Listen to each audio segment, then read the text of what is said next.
le prophète, alayhi salam, le petit temps qu'il a avec sa mère, parce qu'il a été séparé d'elle, il y avait une tradition chez les Arabes qui était celle de l'allaitement.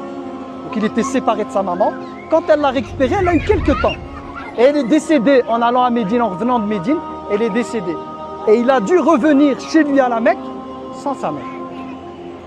C'est son grand-père qui s'est occupé de lui. Il est décédé quelque temps. Ça, c'est voulu par Allah. C'est-à-dire qu'Allah tabaraka wa ta'ala voulait préparer le prophète alayhi salam au niveau émotionnel, d'avoir un cœur plein de rahma, une sensibilité très grande.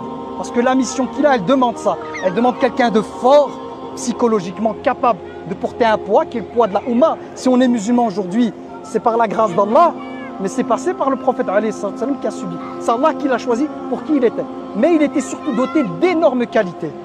Et d'une rahma, et d'une patience, et d'une gentillesse incroyable.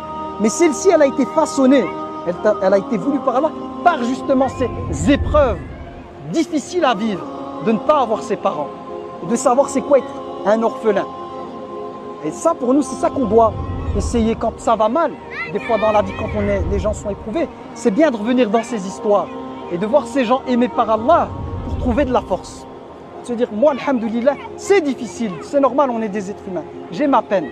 Mais il y en a d'autres qui ont été des modèles aimés par Allah, qui sont passés par un chemin qui n'était pas évident.